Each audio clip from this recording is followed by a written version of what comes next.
Students, welcome back to our channel. I am Saima Haider, your biology educator. और आज हम पढ़ने वाले हैं मेंडेलियन डिसऑर्डर के बारे में। बेटा, जेनेटिकल डिसऑर्डर में मैंने क्रोमोसोमल डिसऑर्डर करवा दिया है और उसके बाद हम करने वाले हैं हमारा मेंडेलियन डिसऑर्डर। अब ये मेंडेलियन डिसऑर्डर होता क्या है, जबकि हमारा पूरा क्रोमोसोम इफेक्ट ना होकर के सिर्फ क्रोमोसोम का एक सेगमेंट इफेक्ट होता है। दैट मीन्स हमारा सिर्फ जीन इफेक्ट हो रहा है, तो हम इसको जीन म्यूटेशन भी बोल सकते हैं। तो वो वाले डिसऑर्डर जो जीन म्यूटेशन की वजह से हो रहे हैं उसे हम बोलते हैं मेंडेलियन डिसऑर्डर। अब बेटा, आपका जो जीन है वो हो सकता है कि ऑटोसोमल वाले क्रोमोसोम पे हो, तो इसको ऑटोसोमल डिसऑर्डर बोलेंगे। और हो सकता है कि ये किस पे हो, हमारे एक्स क्रोमोसोम पे हो, तो हम इसे बोलेंगे एक्स लिंक्ड डिसऑर्डर। अब ये भी आपके डोमिनेंट एंड रिसेसिव दोनों हो सकते हैं।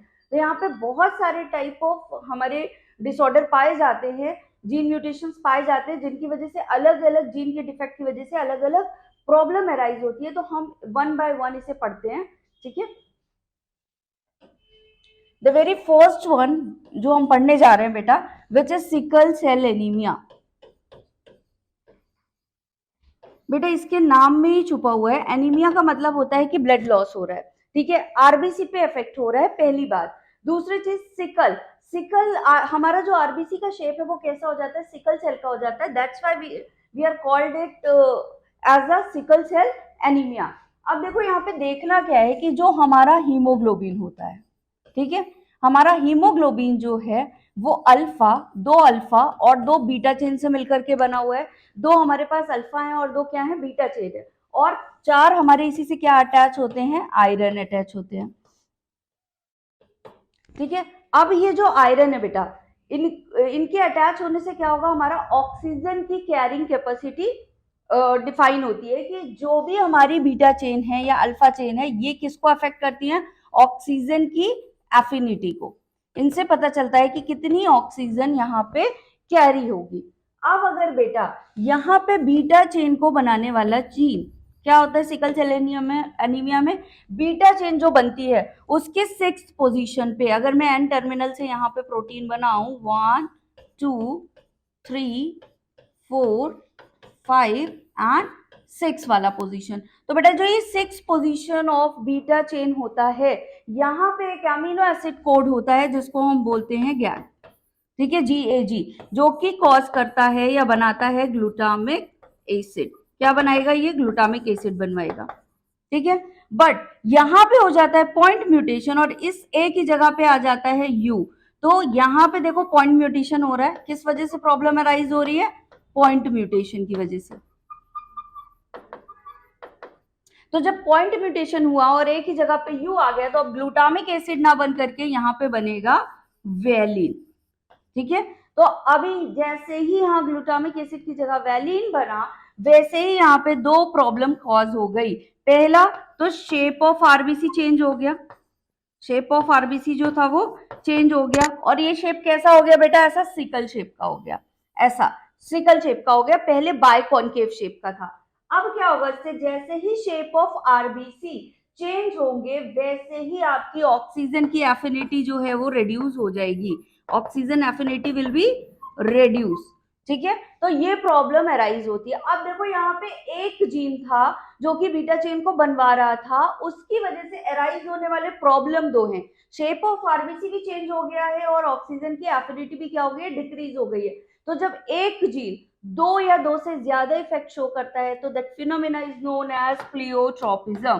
तो ये जो हम फिनोमिना पढ़ते हैं, it is the also example of pleiotropism, okay. तो आपका sickle cell anaemia is completed. दूसरे डिसीज पे आते हैं जो कि है हमारा फिनाइल कीटोयूरिया। दूसरा डिसीज कौन सा पढ़ते हैं हम, फिनाइल कीटोयूरिया। अब देखो बेटा, होता क्या है हमारी बॉडी में, यहाँ फिनाइल कीटोयूरिया क्या है, एक एसेंशियल आपका अमीनो एसिड होता है। एसेंशियल अमीनो एसिड्स क्या है, जिनकी हमारी बॉडी को रिक्वायरमेंट होती है, जो हम एज अ सप्लीमेंट लेते हैं। और नॉन एसेंशियल क्या होते हैं, जो हमारी बॉडी खुद ब खुद बनाती है। तो यहाँ होता क्या है, हमारा एक एसेंशियल अमीनो एसिड है विच इज हमारा क्या कहलाएगा, फेनाइल एलानिन, फिनाइल एलानिन, ठीक है। और ये फेनाइल एलानिन जो होता है ये टायरोसिन में चेंज हो जाता है। बॉडी इसको कैसे चेंज करवा देती है, टायरोसिन में चेंज करवा देती है। अब ये जो आपका टायरोसिन है, ये टायरोसिन क्या करेगा, यहाँ पे हमारे हॉर्मोन्स की सिंथेसिस करवाएगा। ऐसा नहीं है कि बस टायरोसिन बनता जा रहा है बनता जा रहा है, कोई काम नहीं। इस टायरोसिन का काम होता है हमारी बॉडी में T3 T4 हार्मोन की सिंथेसिस करवाना। T3 एंड T4 हार्मोन की सिंथेसिस करवाता है ये, पहला काम। दूसरा, इमरजेंसी हार्मोन बनवाएगा। तो इट इज द हमारी बॉडी के लिए क्या है, ये आपका नेसेसरी है। तो जैसे ही फिनाइलएलानिन बॉडी में आएगा, it will be converted into the tyrosine. अब ये जो कन्वर्जन हो रहा है वो किस वजह से हो रहा है, तो यहाँ पे एक आपका बेटा एंजाइम होता है विच इज फिनाइलएलानिन हाइड्रोक्सीलेज। ये phenylalanine hydroxylase is important to convert the phenylalanine into the tyrosine. अब देखो होगा क्या, इस फिनाइलएलानिन हाइड्रोक्सीलेज को कन्वर्ट करवाने वाला एक जीन होगा। अगर बेटा ये जीन म्यूटेटेड हो गया तो क्या होगा, फिनाइलएलानिन हाइड्रोक्सीलेज भी नहीं बनेगा। और अगर जब ये नहीं बन रहा है तो फिनाइलएलानिन टायरोसिन में कन्वर्ट नहीं होगा। तो अब बिल्कुल ही ऐसा है कि तुम एक कैंडी वाली मशीन ले लो और शुगर के पैकेट्स ऑर्डर करो और बार बार उसमें शुगर का पैकेट ऐड ऑन करते जाओ और शुगर कैंडी निकालते जाओ। लेकिन बेटा अगर मशीन खराब हो गई और हर डे तुमको एक शुगर का पैकेट आ रहा है, तो तुम्हारे पास शुगर के पैकेट क्या हो जाएंगे, बढ़ते चले जाएंगे। सेम यहाँ पे क्या होगा, फिनाइलएलानिन का अमाउंट जो है वो बढ़ता चला जाएगा। अब बेटा बॉडी में ये बहुत ज्यादा बढ़ रहा है तो ये यूरिन के थ्रू क्या हो जाएगा, हमारी किडनी के थ्रू भी फिल्टर होना शुरू हो जाएगा। That's why this problem is known as phenyl ketonuria. अब बेटा जब ये अमाउंट बढ़ गया तो यहाँ पे कुछ प्रॉब्लम्स अराइज हुई। पहली बात, जिस भी पर्सन को ये फिनाइल कीटोयूरिया होगी, that person should be a mental retarded person. वो कैसा होगा, आपका मेंटल रिटार्डेड हो जाएगा। दूसरा, हेयर लॉस होना शुरू हो जाएगा, रैपिड हेयर लॉस होगा और स्किन पिगमेंटेड हो जाएगी। तो अगेन से तुम देख सकते हो कि जीन एक था आपका, ठीक है, फिनाइलएलानिन हाइड्रोक्सीलेज वाला, जो अफेक्ट हुआ, लेकिन उसके बाद जो आपके 3 अफेक्ट थे वो शो हुए। तो बेटा एक जीन से 3 से ज्यादा कैरेक्टर का इन्फ्लुएंस होना फिर से क्या कहलाएगा, आपका प्लियोट्रोपिज्म। तो this is also the example of pleiotropism. जब एक जीन इफेक्ट हो रहा है और कई सारे कैरेक्टर इन्फ्लुएंस हो रहे हैं तो इसको हम बोलेंगे प्लियोट्रोपिज्म। नेक्स्ट बेटा हम पढ़ेंगे सिस्टिक फाइब्रोसिस के बारे में।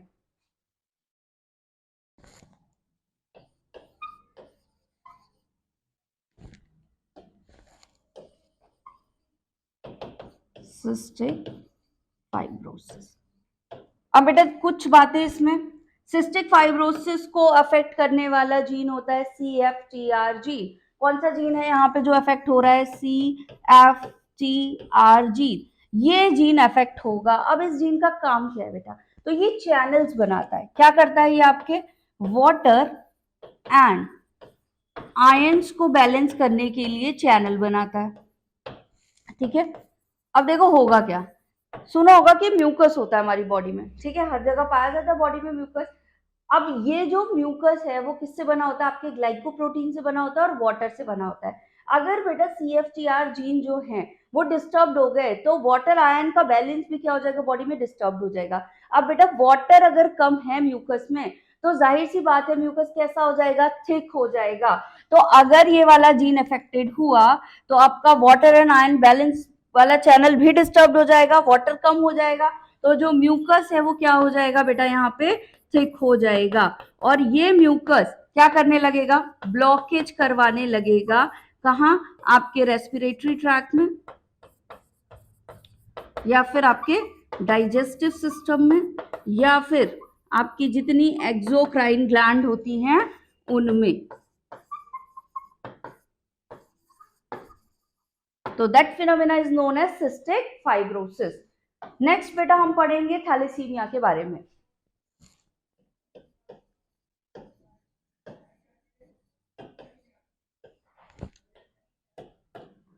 अब देखो बेटा थैलेसीमिया जो है आपका, ये एक ऑटोसोमल लिंक्ड रेसेसिव डिसऑर्डर है। ये क्या है आपका, autosomal linked recessive disorder.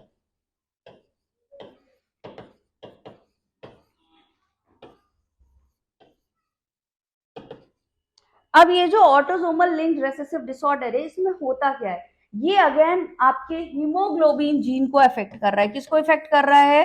Haemoglobin gene को।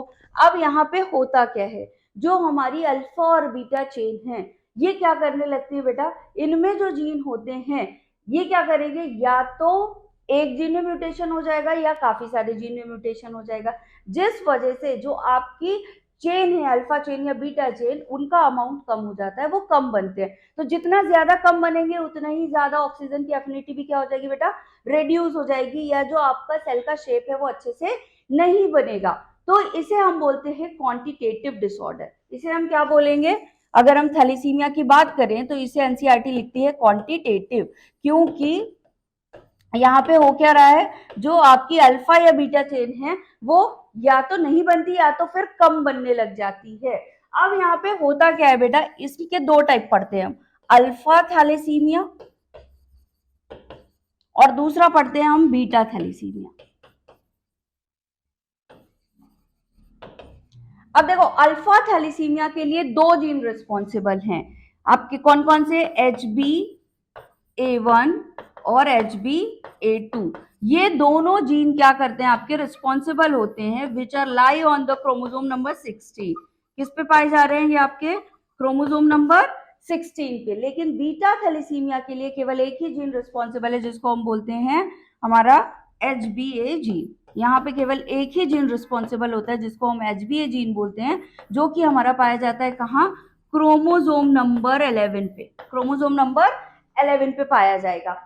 अब यहाँ पे देखो होता क्या है, जैसे ही अल्फा या बीटा थैलेसीमिया, अल्फा या बीटा चेन नहीं बन रही है, तो क्या होगा, जो आपका आरबीसी बनेगा वो सही शेप का नहीं बनेगा। तो स्प्लीन क्या करता है, इसे रिकॉग्नाइज करता है, और जितना आरबीसी होगा उसको वो सीधे स्प्लीन में चला जाएगा और डैमेज हो जाएगा, क्योंकि spleen is the graveyard of the RBC. अब स्प्लीन ने सारे आरबीसी को डिस्ट्रॉय कर दिया, तो जाहिर सी बात है आपकी बॉडी में आरबीसी की कमी हो जाएगी और एनीमिया कॉज हो जाएगा। नेक्स्ट डिसऑर्डर पे आते हैं, हीमोफीलिया। हमारा नेक्स्ट डिसऑर्डर कौन सा है, हीमोफीलिया। बेटा हीमोफीलिया की बात करें तो it is x linked disorder. कौन सा है आपका, ये हमारा डिसऑर्डर होता है एक्स लिंक्ड रेसेसिव डिसऑर्डर। अब बेटा एक्स लिंक्ड रेसेसिव डिसऑर्डर है, मतलब फीमेल की बात करो, in the case of female 2 x chromosome पाए जाते हैं, जबकि मेल में कितने होते हैं आपके, एक ही एक्स क्रोमोसोम होता है। तो कोई भी प्रॉब्लम जो एक्स लिंक्ड होगी, जब आपके दोनों एक्स क्रोमोसोम पे होगी तभी आएगी, लेकिन मेल के पास क्योंकि एक ही एक्स क्रोमोसोम है बेटा, तो अफेक्ट होने के चांसेस क्या हो जाते हैं यहाँ पे, ज्यादा। तो मेल के अफेक्ट होने के चांसेस यहाँ पे क्या हो जाएंगे, ज्यादा, जबकि फीमेल में ये प्रॉब्लम क्या होगी, कम होगी। ठीक है। अब देखो हीमोफीलिया को फिर से अगेन दो टाइप ऑफ हीमोफीलिया में बांटा गया है। एक होता है आपका हीमोफीलिया ए, हीमोफीलिया ए, और दूसरा होता है बेटा हीमोफीलिया बी। ठीक है। अब देखो हीमोफीलिया ए और हीमोफीलिया बी हो क्यों रहा है, तो बेटा ये हीमोफीलिया जो है इसे रेयर ब्लीडिंग डिसऑर्डर भी बोला जाता है। तो ब्लीडिंग डिसऑर्डर मतलब कोगुलेशन से आपका ये रिलेटेड है। दैट मीन्स यहाँ पे जो आपके कोगुलेशन वाले फैक्टर होते हैं वो इन्फ्लुएंस हो जाएंगे। तो हमारी बॉडी में आपने प्लेटलेट्स के बारे में पढ़ा होगा कि जब भी ब्लड क्लॉटिंग होती है तो बहुत सारा, जब हमें कोई चोट लगती है तो क्या होता है, बहुत सारा कैल्शियम रिलीज होता है और कुछ आपके फैक्टर रिलीज होते हैं, लाइक फैक्टर 8 और फैक्टर 9, जो कि कोगुलेशन करवाते हैं। अब यहाँ पे ये फैक्टर 8 और फैक्टर 9 वाला जो जीन है वही क्या हो जाएगा, डिस्टर्ब हो जाएगा। तो ना फैक्टर 8 प्रॉपर बनेगा ना फैक्टर 9, तो क्या होगा, ब्लड कोगुलेशन में दिक्कत आएगी। अगर हम हीमोफीलिया ए की बात करें बेटा, तो यहाँ पे कौन सा वाला जीन अफेक्ट हुआ है, फैक्टर 8 वाला जीन क्या हुआ है आपका, अफेक्टेड हुआ है। ठीक है। लेकिन हीमोफीलिया बी में आपका कौन सा जीन अफेक्टेड हुआ है, तो फैक्टर 9 वाला अफेक्टेड हुआ है।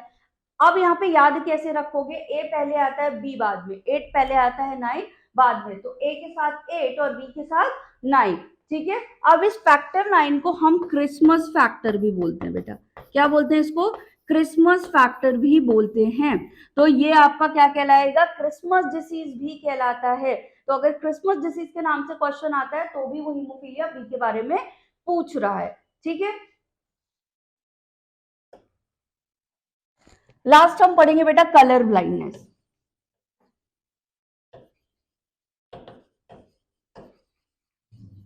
अब हमारा जो कलर ब्लाइंडनेस होता है which is also the x linked recessive disorder, ये भी हमारा कैसा डिसऑर्डर है बेटा, एक्स लिंक्ड वाला डिसऑर्डर है।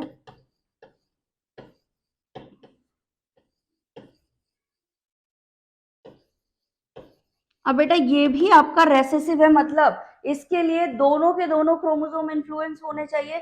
तो फिर अगेन अगर हम देखें तो फीमेल में कितने क्रोमोसोम, 2 क्रोमोसोम, जबकि मेल में कितने क्रोमोसोम बेटा, एक एक्स क्रोमोसोम है।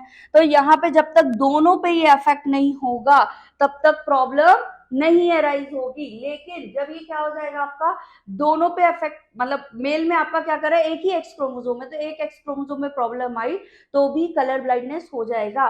तो अगर देखा जाए तो फीमेल में इसका 0.4% चांसेस होता है, जबकि मेल में इट इज 0.8% चांसेस होते हैं इस डिसीज के होने में। अब बेटा कलर ब्लाइंडनेस की जो प्रॉब्लम होती है ये होकर रही जो हमारी कोन सेल्स होती हैं, ठीक है।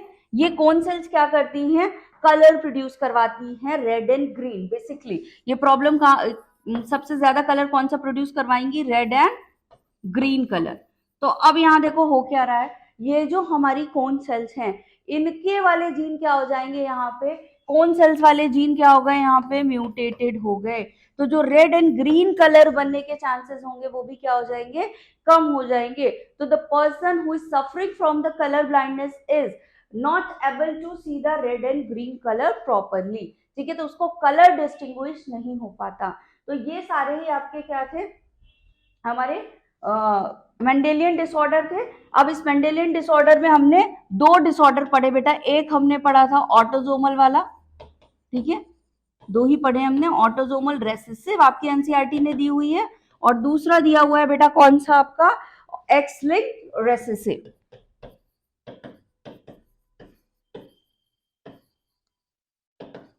अगर मैं एग्जांपल की बात करूं ऑटोजोमल रेसेसिव की, तो कौन कौन सा पढ़ा अभी हमने, पहला पढ़ा sickle cell anaemia,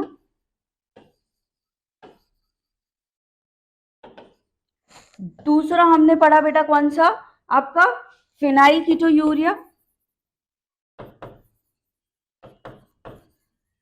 which is also the example of pleiotropism. ये दोनों ही इसके एग्जाम्पल है। सिस्टिक फाइब्रोसिस,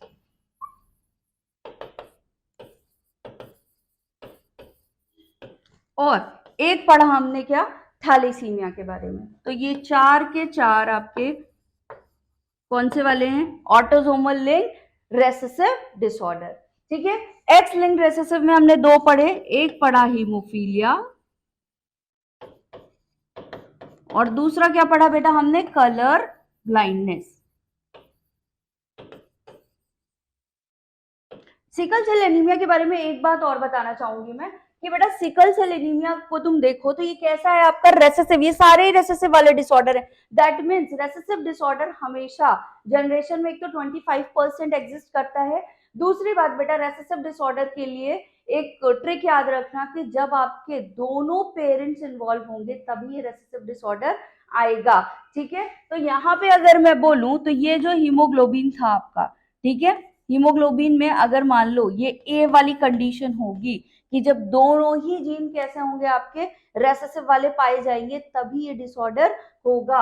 अगर ये इस तरीके से होता बेटा तो ये यहाँ पे डिसऑर्डर कॉज नहीं करता, बल्कि ये क्या कहलाता, कैरियर कहलाता। तब ये क्या कहलाता, कैरियर कहलाता। अब इस कैरियर का एक फायदा भी है, जो लोग आपके सिकल सेल एनीमिया के कैरियर होते हैं उनमें मलेरिया का जो प्रॉब्लम होता है वो बहुत रिड्यूस हो जाता है, क्योंकि मलेरिया जो होता है बेटा वो हमारे जो मलेरिया का आपका पैथोजन है प्लाज्मोडियम वो अफेक्ट करता है आरबीसी को, जाके सीधे आरबीसी पे अटैक करता है। अब आपकी आरबीसी जो है बायकॉन्केव से सिकल शेप की हो गई है, तो यहाँ पे जो अटैक होने के चांसेस होते हैं वो भी कम हो जाते हैं। तो कैरियर होना यहाँ पे क्या कर रहा है, एक फायदा भी दे रहा है कि ये पर्सन जो भी होगा वो क्या करेगा, आपका सिकल सेल की प्रॉब्लम तो का कैरियर जरूर है, लेकिन यहाँ पे मलेरिया की प्रॉब्लम क्या हो जाएगी, यहाँ पे कम हो जाएगी, ठीक है। Hope you like the content, be consistent, B victorious. Thank you.